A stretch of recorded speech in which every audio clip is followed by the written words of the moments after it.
I am your host, Miss Marple. Let's begin our journey.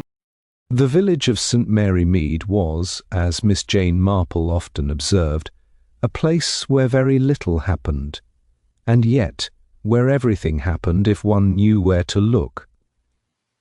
On this particular Tuesday in June, the everything was centred on the vicarage garden. The air was thick with the scent of crushed grass, Earl Grey tea, and the subtle, sharp tang of local gossip.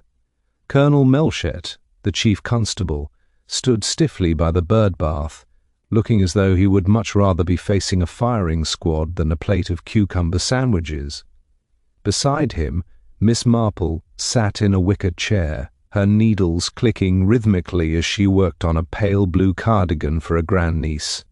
Her eyes, however, shrewd and blue as a spring sky, were not on her stitches. They were watching the guests. "It is a lovely spread, isn't it, Colonel?" Miss Marple remarked gently, "though I do think Mrs. Clement is a bit worried about the scones. They've gone a trifle heavy. Dreadful business, these parties," Melchett grumbled. "But I suppose one must show a face. Who's that fellow over there, the one talking to the young Ainsworth girl?" Miss Marple peered over her spectacles. "That is Mr. Arthur Vance. He's the Cedar's new tenant. A retired chemist, I believe, or perhaps he was in insurance. He has that way of looking at people as if he's calculating their life expectancy."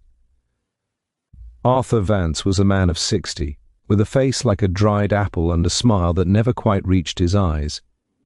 He was currently leaning uncomfortably close to Clara Ainsworth, the local doctor's daughter. Clara, a bright, somewhat flighty girl of 20, looked pale. She was clutching a small vintage tin, an old Huntley and Palmer's biscuit box, as if it contained her very soul. "He seems to be bothering her," Miss Marple noted, her needles never faltering. "It reminds me so much of old Mr. Henderson and his prize dahlias. He used to hover over them with such possessive intent. It rarely ends well for the dahlias." The peaceful hum of the party was suddenly punctured by a sharp metallic clatter. Clara Ainsworth had dropped the biscuit tin. It skidded across the stone path, the lid popping open to reveal not biscuits, but a chaotic jumble of old letters and a heavy, tarnished brass key. Before Clara could reach for it, Arthur Vance had scooped up the key. His face had gone from sallow to a mottled, angry red. "I told you, Clara," he hissed, his voice carrying further than he intended in the sudden hush of the garden. "Some things are better left locked away." "Give it back," Clara cried, her voice thin and trembling. The Reverend Clement hurried over, hands raised in a gesture of habitual peacemaking, but he was too late to stop the scene from curdling. Vance didn't return the key. He thrust it into his coat pocket and turned on his heel, marching toward the garden gate without a word of farewell to his hosts. Clara stood frozen, her eyes wide, looking less like a girl who had lost a key and more like one who had just seen a ghost. She ignored the sympathetic murmurs of the village ladies and bolted toward the vicarage house, sobbing into her handkerchief. "Good Lord," Melchett muttered, adjusting his moustache. "A bit of drama over a piece of hardware. What do you make of that, Miss Marple?" Miss Marple didn't answer immediately. She was looking at the grass where the tin had fallen. Amidst the scattered letters lay a single small object that everyone else had missed, a dried, shriveled sprig of white heather. "I make it," Miss Marple said softly, "that Mr. Vance is a very frightened man. And a frightened man, Colonel, is often a very dangerous one. It's just like the time the postman's cat got stuck in the chimney. Panic makes one scratch the very hands trying to help." As the sun began to dip behind the oaks, casting long, distorted shadows across the lawn, an uneasy silence settled over the vicarage. The party was effectively over, but the mystery of the Cedars had just begun. The following morning, St. Mary Mead awoke to a fog that clung stubbornly to the hedgerows, a damp grey veil that seemed to mirror the uneasy mood left behind by the vicarage garden party. By 8 o'clock, the milkman had already delivered the first spark of news, and by 9, the village was a hive of whispered speculation. The discovery had been made by the Ainsworths' housemaid Gladys, who had arrived at the Cedars to deliver a note from Dr. Ainsworth, only to find the front door ajar and a heavy, oppressive silence hanging in the hallway. Arthur Vance was found in his study, slumped over a mahogany desk that was otherwise meticulously tidy. There were no signs of a struggle, no shattered glass, and no blood. To the casual observer, it might have looked as though he had simply fallen asleep while reading, but the unnatural blue tint of his fingernails and the fixed, sightless stare of his eyes told a different story. Miss Marple was in her garden, snipping a few stems of lavender, when the news reached her via Mrs. Price, who had scurried over with the frantic energy of a startled starling. Mrs. Price was a woman who lived for the misfortunes of others, viewing every local tragedy as a personal gift to her social calendar. She leaned over the low stone wall, her breath coming in short, excited puffs as she recounted Gladys's discovery. She insisted that it must have been a heart attack brought on by the excitement of the previous day, though she pointedly added that Mr. Vance had always looked a bit liverish. Miss Marple listened with a polite tilted head, her blue eyes fixed on a snail making its slow way across a leaf. She noted how Mrs. Price emphasized the word excitement, clearly fishing for more details about the confrontation over the biscuit tin. The village gossip mill was already turning with practiced efficiency. At the post office, the consensus was shifting rapidly. Some whispered that Vance had been a man of mystery, perhaps a fugitive from a murky past in the city, while others suggested that young Clara Ainsworth had driven him to it with her hysterics.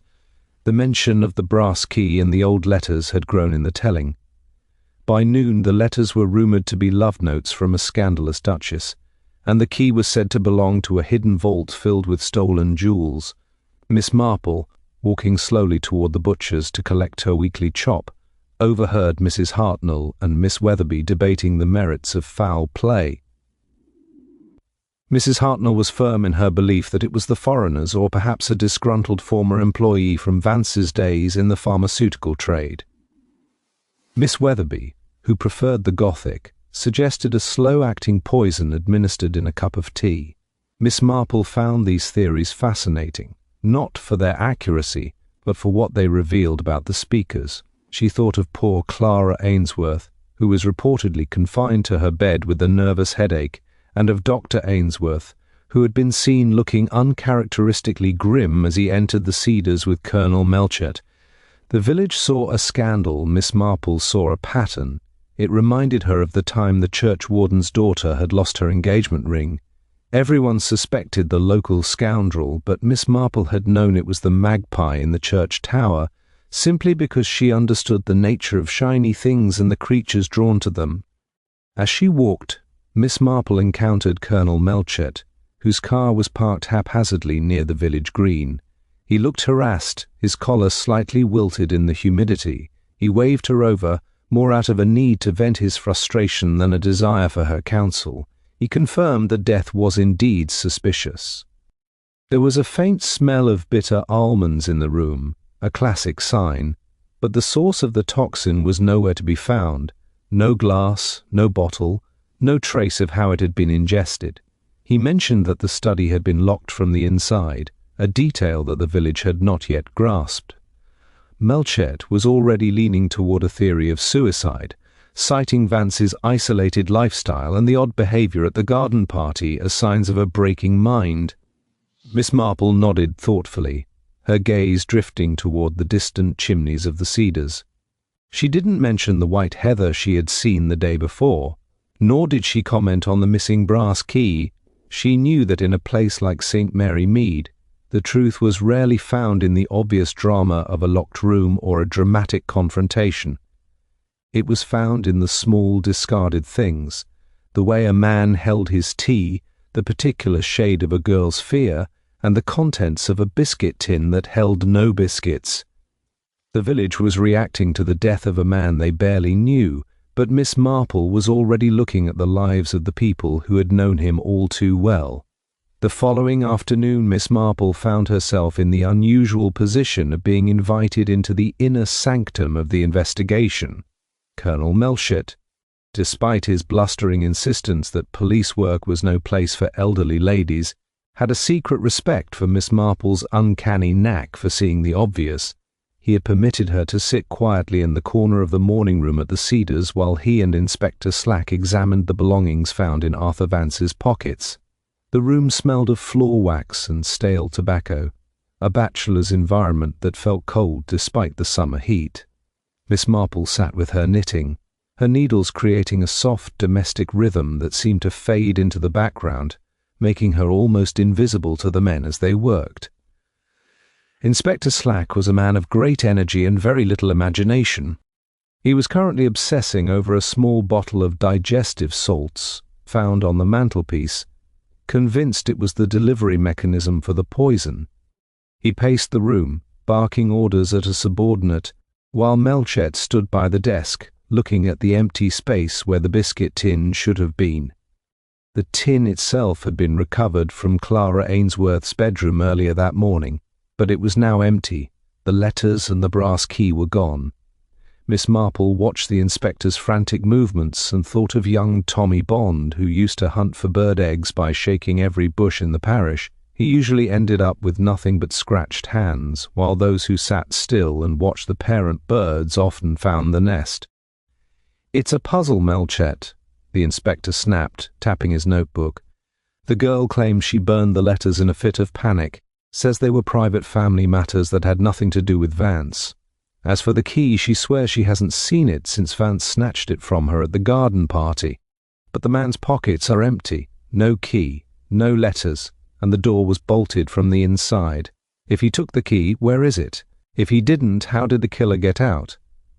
He didn't wait for an answer, instead turning his attention to a stack of bank statements.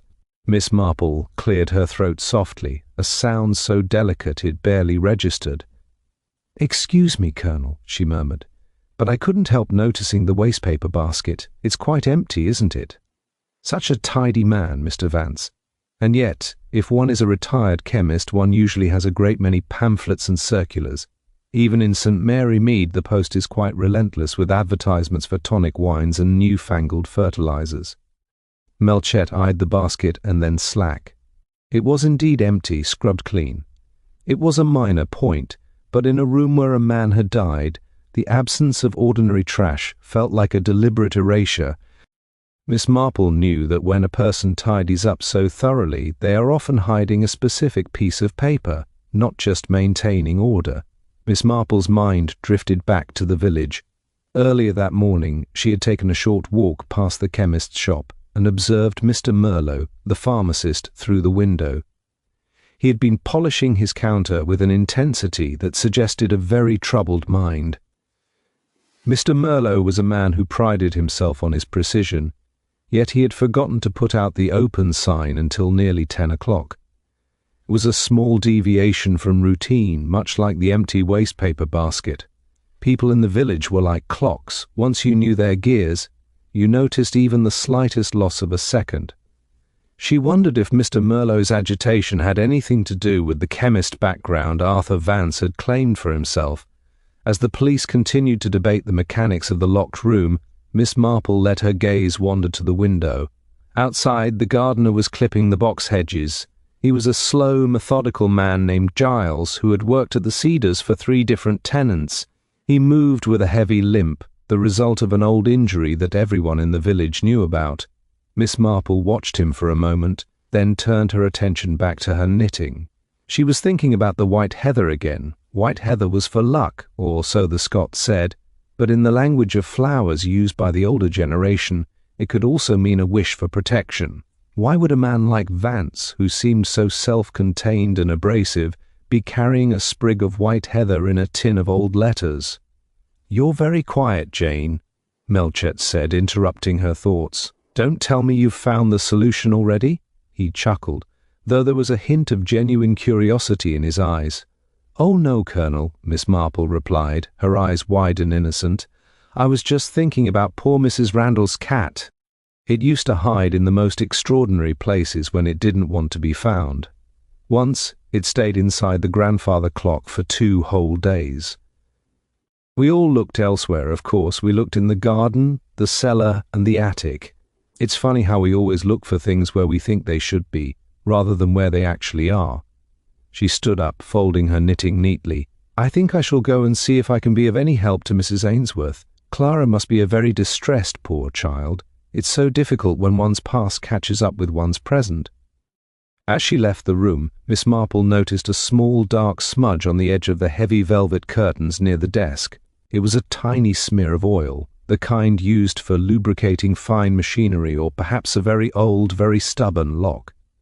She said nothing to Inspector Slack. He was currently busy lecturing a constable about the importance of checking the chimney for soot-covered footprints, and she didn't wish to interrupt his enthusiasm. She stepped out into the hallway, her sensible shoes clicking on the tiles, already planning her next move. The investigation was in its infancy. While police searched for poison and footprints, Miss Marple was looking for the soul of the crime. By Wednesday afternoon, the atmosphere in St. Mary Mead had shifted from bewildered curiosity to a sharp, pointed hostility directed toward a single individual. Inspector Slack had never been a man for nuances, and he had found what he considered a perfect motive and an even better suspect. The obvious candidate was young Lawrence Redding, a struggling artist who had recently moved into a cottage on the edge of the Ainsworth estate. Lawrence was handsome, often seen with paint-stained fingers, and possessed a temperament that the village elders described as unsettled. More importantly, the inspector had discovered that Lawrence had been seen arguing with Arthur Vance near the woods only 2 days before the garden party. The argument, according to a passing woodcutter, had been over money, specifically a debt that Vance had refused to forgive. The police were eager to close the case, and the evidence against Lawrence was beginning to stack up in a way that Miss Marple found almost too convenient. A search of Lawrence's cottage had revealed a small collection of chemicals used for cleaning canvases, among which was a bottle of cyanide. Slack was triumphant, parading the discovery as the smoking gun that proved the artist's guilt. He theorized that Lawrence had slipped into the study through the window, forced Vance to consume the poison, and then exited, somehow managing to bolt the door from the outside using a clever arrangement of string, a trick Slack had once read about in a detective novel. The inspector was so convinced of his theory that he barely listened when Lawrence protested his innocence, claiming he had been at the Blue Boar pub at the time of the death. Miss Marple, however, remained entirely unconvinced. She sat in her small parlour, sipping a cup of chamomile tea and listening to the excited chatter of her maid, Cherry, who was recounting the latest developments from the village square. Cherry was adamant that the artistic ones were always prone to violence, but Miss Marple only smiled gently. To her, Lawrence Redding didn't fit the mould of a poisoner. He was too impulsive, too loud in his frustrations. A man who shouts his grievances in a public woods rarely resorts to the quiet, calculated cruelty of a poisoned drink. It reminded her of young Harry Dale, who was always threatening to run away to sea whenever his mother made him eat his greens. Harry never left the village, but the quiet, polite little miller boy had eventually run off with the circus without saying a word to anyone. The focus on Lawrence was, in Miss Marple's estimation, a dangerous distraction. While the police were busy interrogating the artist, the rest of the village was beginning to relax, believing the danger had passed. This was when people became careless, and Miss Marple was an expert at observing carelessness. She decided it was time to pay a visit to the Ainsworth household, under the guise of delivering some of her famous damson jam. Dr. Ainsworth received her in his study, a room filled with heavy medical tomes and the faint medicinal smell of carbolic. He looked exhausted, his eyes shadowed with concern. He spoke briefly of the tragedy, lamenting that such a thing had happened so close to his home, but his hands were trembling as he adjusted his spectacles. While the doctor spoke, Miss Marple noticed a small detail on his desk, a prescription pad that had been torn, leaving a jagged edge. It was a trivial thing, but she remembered how the doctor's daughter, Clara, had looked at the garden party, clutching that biscuit tin as if it were a shield. She also noted that the doctor's medical bag, which usually sat by the door, was missing. He claimed he had left it in his car, but Miss Marple had walked past his car on the way in, and the back seat was empty. It was a small lie, a tiny stitch out of place in the fabric of his story. Why would a respectable country doctor feel the need to lie about his bag? It was another pattern, another deviation from the expected rhythm of a man's life. As she left the Ainsworths, she encountered Mrs. Price once more, who was now spreading a new rumor that Lawrence Redding had been seen sketching Arthur Vance's house weeks before the murder, as if casing the joint. Miss Marple listened politely, but her mind was elsewhere. She was thinking about the nature of chemicals and the profession Vance had claimed to follow. If Vance was a chemist, he would know the symptoms of poisoning better than anyone. He would have known he was dying, yet he had died at his desk, seemingly peaceful. That suggested he either didn't know he was being poisoned, or he had accepted it. It was a chilling thought, and one that didn't fit the image of a struggling artist seeking revenge over a small debt. The police were satisfied, with Lawrence as their villain, but Miss Marple felt the weight of a different kind of guilt hanging over the village. It was a collective guilt, a shared secret that was buried beneath the polite greetings and the afternoon teas. She knew that the first suspect is rarely the last, and that the most obvious answer is often the one designed to be seen. As she walked back to her cottage, the sun setting in a blaze of orange and gold, she caught sight of Mr. Merlo, the chemist, closing his shop early for the second day in a row. He looked over his shoulder before bolting the door, his movements frantic and uncoordinated. Miss Marple sighed, a soft sound of pity. Police had their suspect, but the real manhunt had just begun. The following morning Miss Marple decided that the air in her own garden was a bit too still for productive thought, so she set out toward the edge of the village with a basket of wool. Her destination was a small stone bench that overlooked the footpath leading to the cedars. It was a vantage point she had used many times before, most notably when the local schoolmaster's wife had been convinced her husband was joining a secret society, only for Miss Marple to observe that he was merely sneaking off to the woods to practice the flute. As she sat and began to knit, her eyes were not on her needles, but on the ground near the gate where the police had been so busy trampling the grass just 24 hours earlier. Inspector Slack had dismissed the exterior of the house as irrelevant once he had secured the cyanide from Lawrence Redding's cottage. But Miss Marple knew that the outside of a house often told the truth that the inside tried to conceal. She noticed that the gravel path had been recently raked, likely by Giles the gardener, yet there was a small patch near the hydrangea bushes that remained disturbed. She rose from her seat, her joints complaining slightly in the damp morning air, and tottered over to the shrubs. There, caught in the low-hanging branches of a bush, was a small torn scrap of blue paper. It was not the high-quality stationery one might expect from a man of Arthur Vance's alleged means, but rather the cheap, thin paper used for industrial ledgers. She picked it up with a gloved hand and adjusted her spectacles. On the fragment were 3 handwritten numbers followed by a chemical symbol that made her thin eyebrows rise in curiosity. It wasn't the formula for a poison, nor was it a medical shorthand she recognized from Dr. Ainsworth's usual prescriptions. It looked more like a batch number for a commercial dye.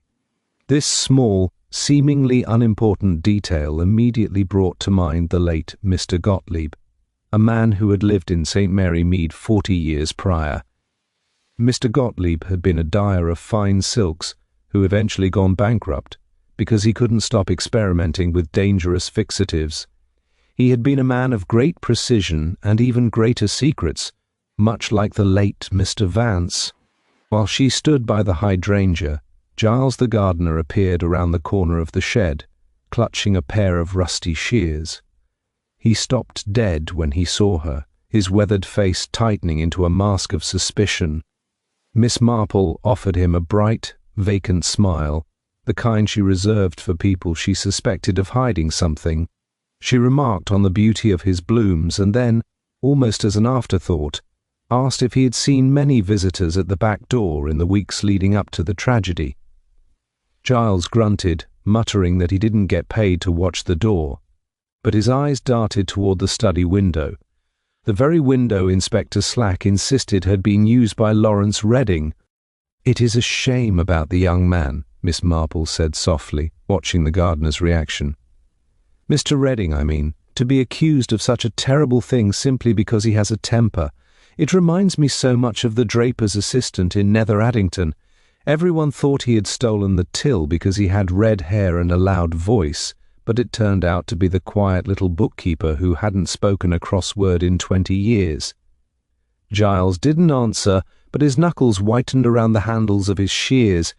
He turned away and began to clip a hedge with a sudden, violent energy that suggested Miss Marple's idle chatter had hit a very sensitive nerve. Returning to her cottage, Miss Marple bypassed her tea and went straight to a shelf in her library that contained several old trade directories. She spent the next hour flipping the pages until she found what she was looking for. Arthur Vance had not been a chemist in the sense the village understood, a man who dispensed pills and bandages. He had been a consultant for a large textile firm in the north, a firm that had been embroiled in a massive environmental scandal involving the illegal disposal of chemical waste 10 years earlier. The key to the mystery was not in the cyanide, which any artist might possess, but in the history of a man who dealt in stains and their removal. The scrap of blue paper was the hidden clue that the police had stepped over in their rush to arrest the most convenient suspect. It linked the dead man not to a jealous artist or a fearful doctor's daughter, but to a professional past that was far grimmer than the village could imagine.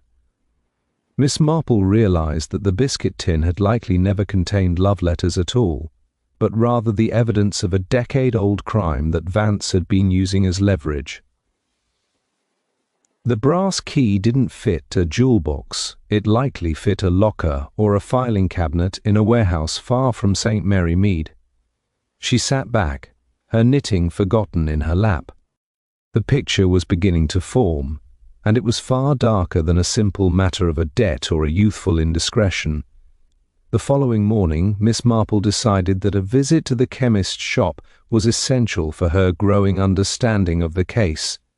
The village of St. Mary Mead was currently a place of closed doors and drawn curtains, as if the residents believed the murder of Arthur Vance was a contagious disease that might be fended off by a lack of social contact.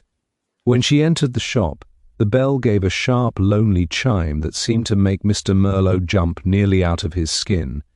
He was standing behind the high mahogany counter, his hands trembling as he attempted to measure out a simple tincture.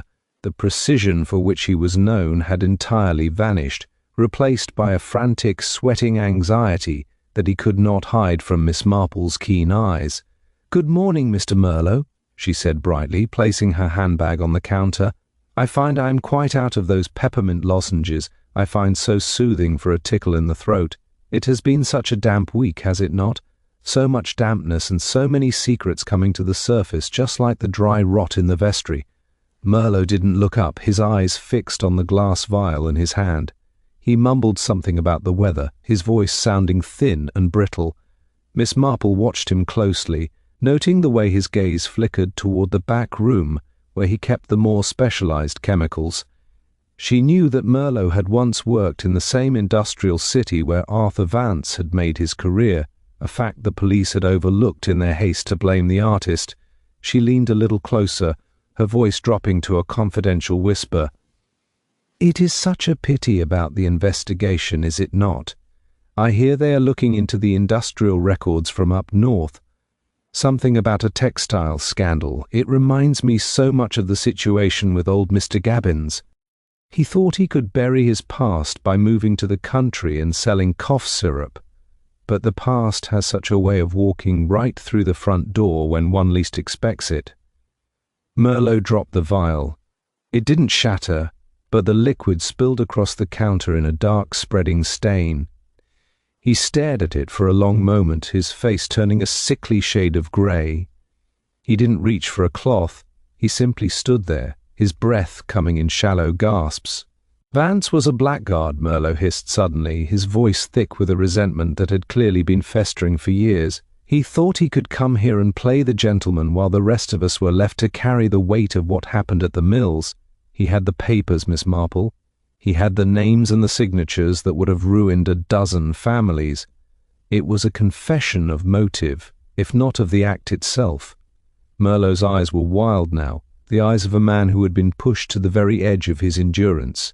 He began to wipe the counter with a dirty rag, his movements jerky and uncoordinated. He was a man who had been living in terror of a biscuit tin, or rather the contents of it that Arthur Vance had held over his head like a sword. Leaving the chemist's shop, Miss Marple found herself crossing paths with Dr. Ainsworth. He was stepping out of his surgery, looking even more haggard than the day before. He stopped when he saw her, his expression one of weary resignation.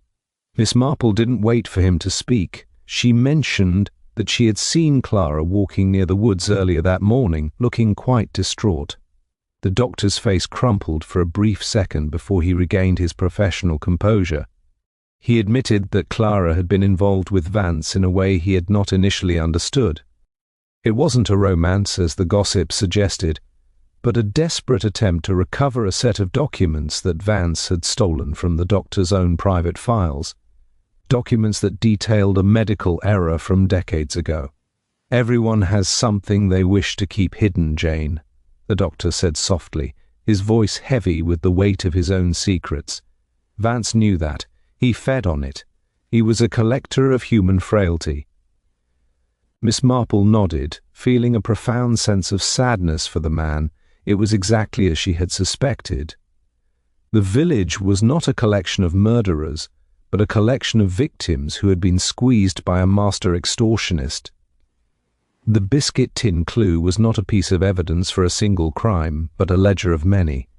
As she walked away, she realized that the confrontation between Vance and Clara at the garden party had been the breaking point for more than one person in the crowd.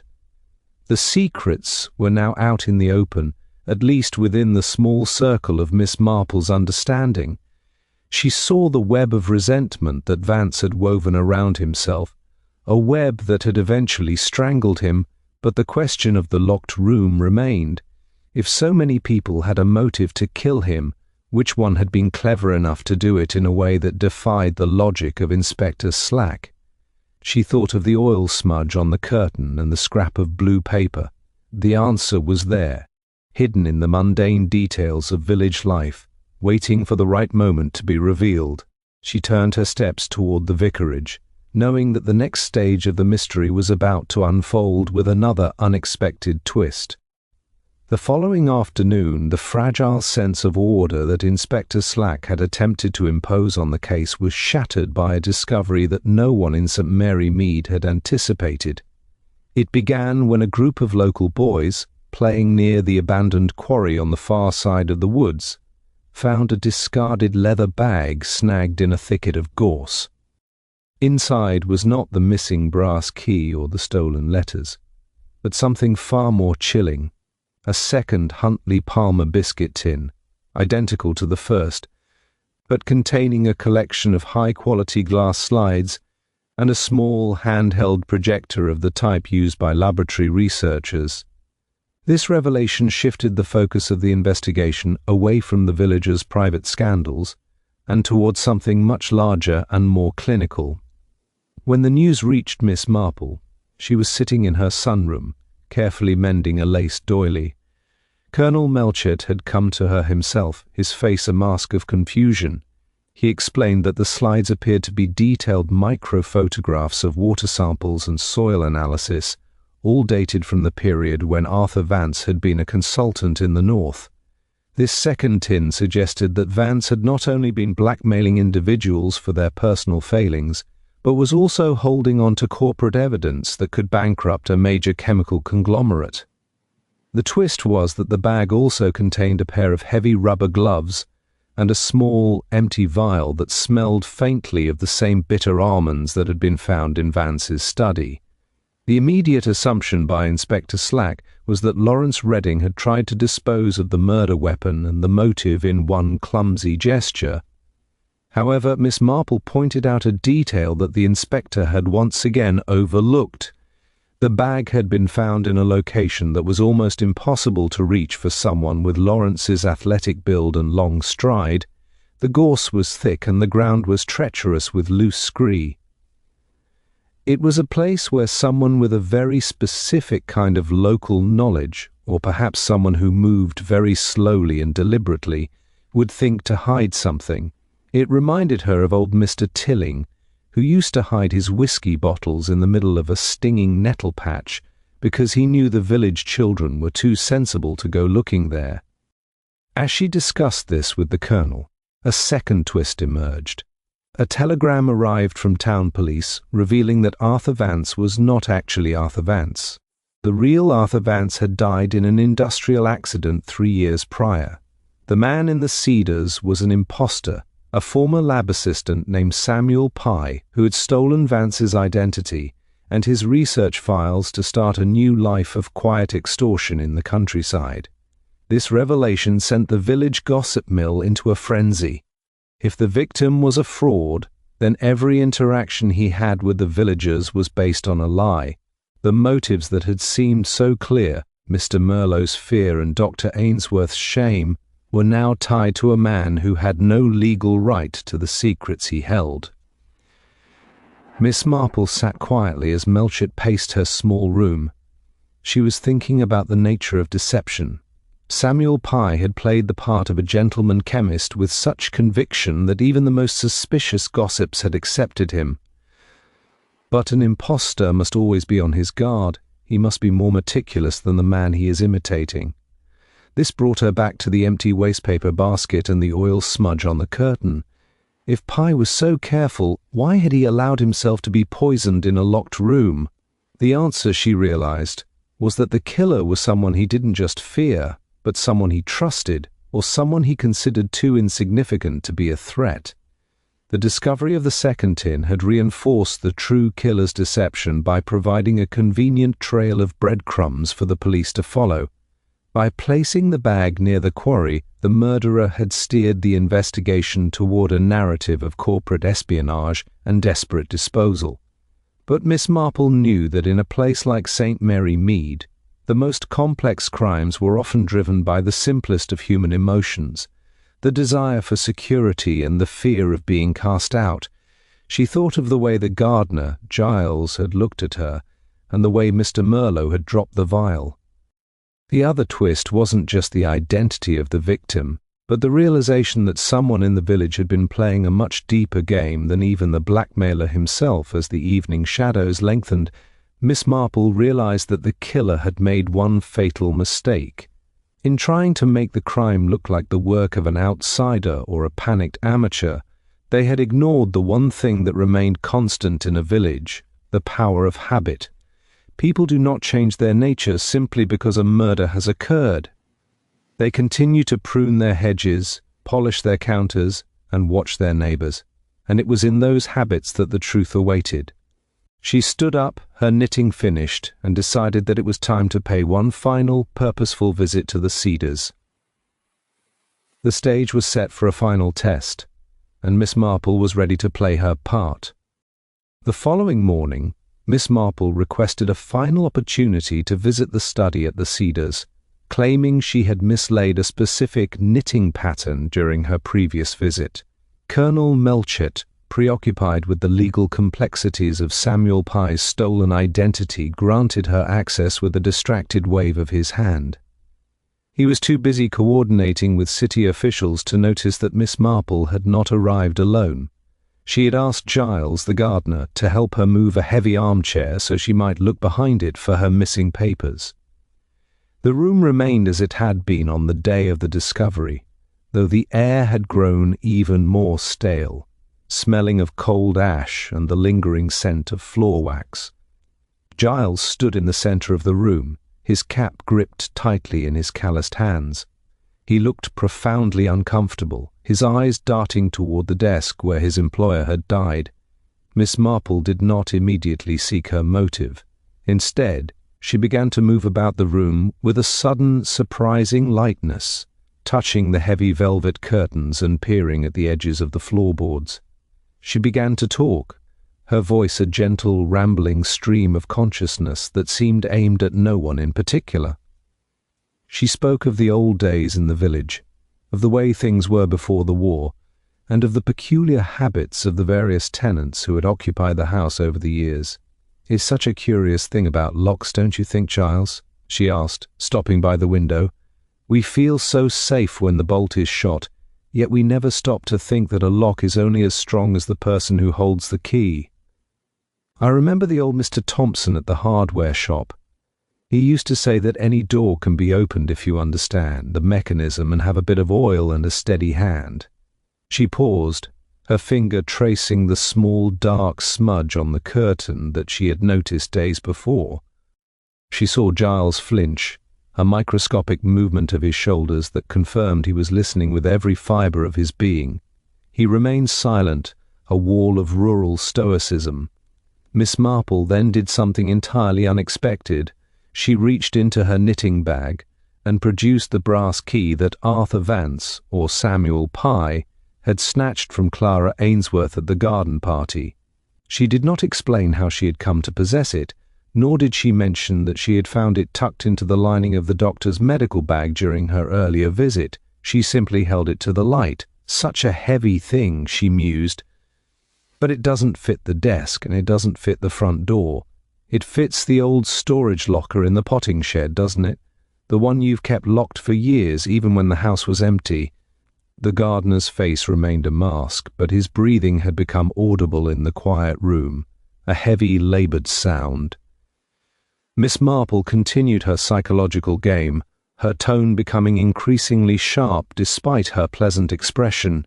She began to describe a man who had seen everything from his position in the garden. A man who knew that the new tenant was a fraud and a blackmailer because he had recognized the real Arthur Vance years ago in the north.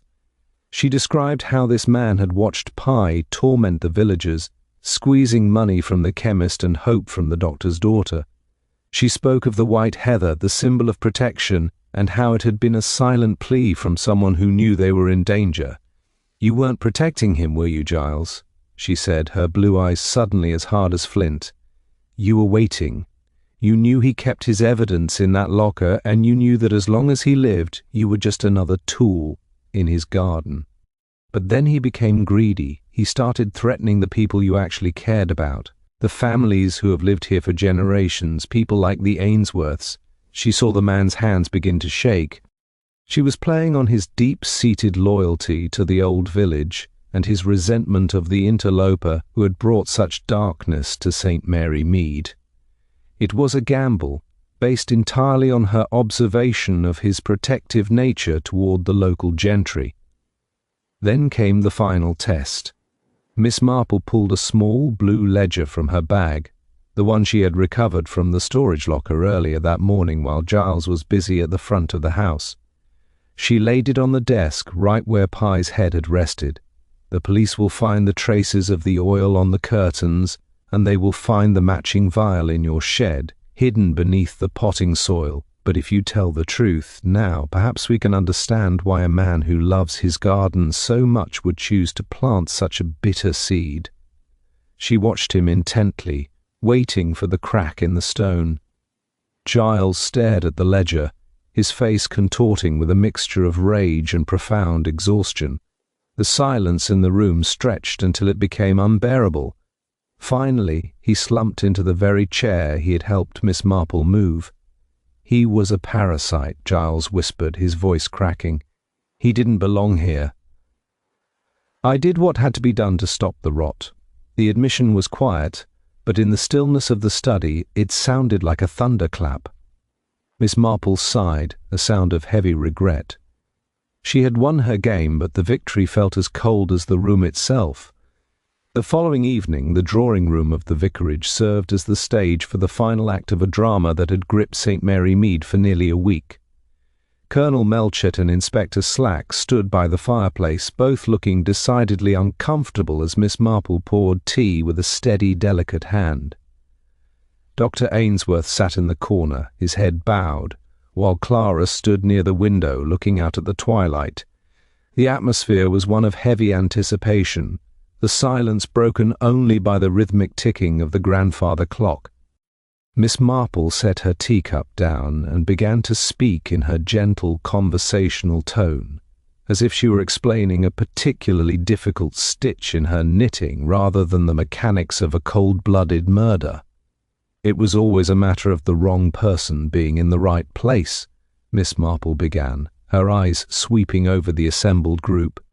"We were all so focused on the secrets Arthur Vance, or rather Samuel Pye, held over the village that we failed to see who was actually watching him.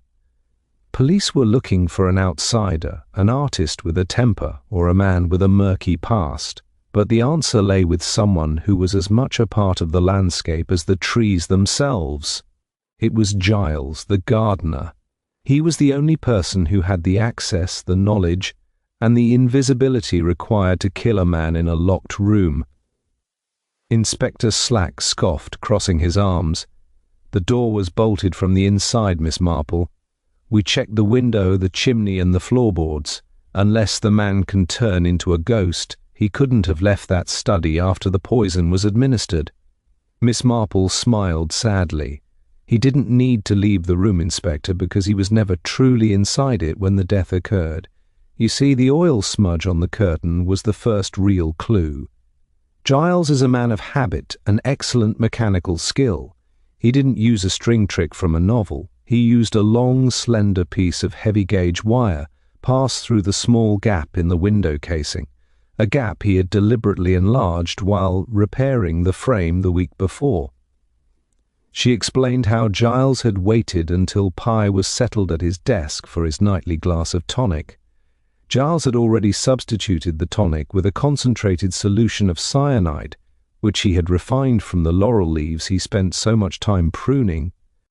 The chemist background Pye claimed for himself was his own undoing. He trusted the smell of bitter almonds, thinking it was merely a byproduct of his own laboratory work. Once Pye slumped over the desk, Giles used the wire from the outside to slide the heavy brass bolt into place. It was a simple, elegant piece of engineering that required only patience and a steady hand. Two things a gardener possesses in abundance. The oil on the curtain was a result of him lubricating the bolt to ensure it moved silently. "But the second biscuit tin?" Melchett interrupted, his brow furrowed. "The one found at the quarry?" Miss Marple nodded. "That was his only mistake. A piece of theatre intended to lead you toward the idea of corporate spies and international intrigue. Giles knew that the police would find the first tin with the letters, so he created a second one to provide a motive that felt large enough for a murder. He wanted you to look away from the village and toward the city. He even placed the white heather in the first tin to make it look like a sentimental attachment, knowing that people like us would find it touching and therefore distracting." Miss Marple turned her gaze toward Dr. Ainsworth. "Giles didn't kill for money or for a corporation. He was killed because he saw himself as the protector of this village. He had watched Pye blackmailing you, Doctor, and he had seen the toll it took on Clara. In his own twisted way, he was weeding his garden. He thought that by removing the parasite, the rest of the flowers could bloom again. He used the brass key to access Pye's storage locker, not to steal jewels, but to burn the evidence that was destroying the people he had served for 40 years. He was a man who believed that the end justified the means, a common enough delusion in human nature." The room remained silent as the weight of her words settled. The locked room had been a simple physical puzzle, but the locked heart of the gardener had been the true mystery. Giles had already been taken into custody, having confessed once he realized that Miss Marple had found the wire and the matching oil in his potting shed. He hadn't fought the arrest. He had simply asked if someone would remember to water the begonias. Miss Marple finished her tea, her expression one of quiet melancholy. She had exposed the truth, as she always did, but she took no pleasure in the destruction of a man who had, in his own mind, been acting out of love for his home. The village of St. Mary Mead gradually returned to the slow, predictable rhythm that defined its existence, though a certain chill remained in the air long after the grey fog of June had lifted.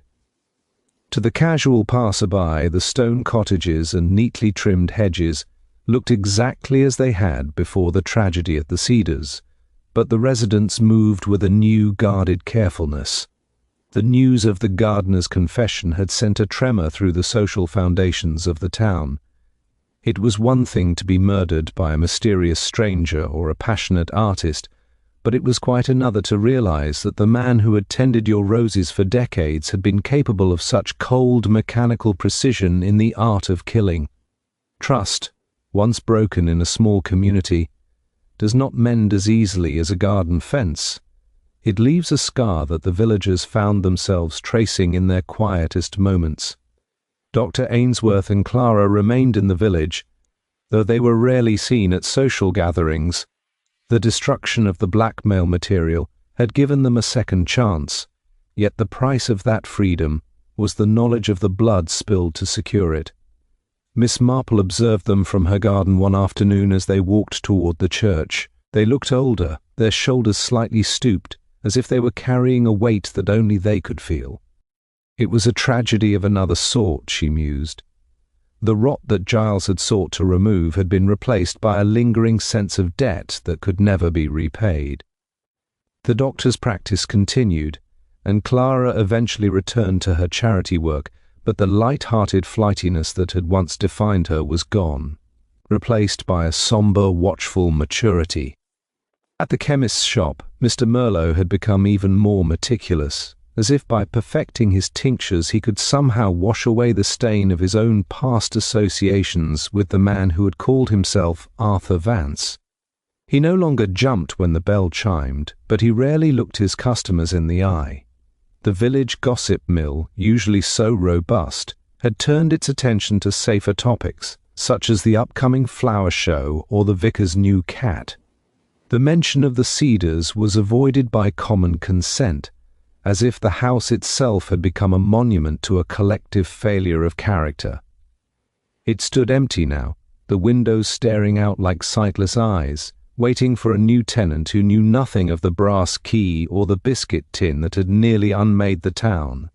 Miss Marple sat in her favourite wicker chair, the pale blue cardigan for her grandniece finally nearing completion. The sun was warm on her back, and the scent of lavender was sweet, yet her thoughts were far from peaceful. She reflected on the nature of Giles, the man who had loved the soil so much that he had forgotten the value of the life that walked upon it. It was a pattern she had seen many times before, the danger of a singular, narrow devotion. Whether it was a devotion to a person, a secret, or a piece of land, it often led to a blindness that allowed evil to take root. Giles had been a good man in many ways, but he had allowed his sense of justice to become warped by his surroundings, much like a tree that grows crookedly when forced to lean away from the wind. Colonel Melchett dropped by for a final tea before the official report was filed. He looked weary, the lines around his eyes deepened by the complexities of the case. He admitted that without Miss Marple's intervention, they likely would have sent Lawrence Redding to the gallows for a crime he hadn't the wit to conceive. He marvelled at the simplicity of the wire and the bolt, shaking his head at the thought of such ingenuity being used for such a dark purpose. Miss Marple merely nodded, her needles clicking softly. She didn't tell him the mechanics were the least interesting part of the affair. To her, the true mystery had always been the human soul, the way it could harbour both the tenderness required to grow a lily and the ruthlessness required to end a man's life. As the colonel left and the shadows of the evening began to stretch across her lawn, Miss Marple stood up to gather her things. She looked out at the village she had known all her life and felt a familiar sense of quiet resignation. St. Mary Mead was not a place of pure innocence. It was a place of human beings, with all their frailties, fears, and hidden depths. The mystery of the biscuit tin was solved, the murderer was behind bars, and the secrets were buried once more. But as she went inside to bolt her own door, she knew that somewhere, in another garden or behind another lace curtain, the seeds of the next drama were already being sown. It was simply the way of the world, and Miss Marple, ever composed was prepared to watch it grow.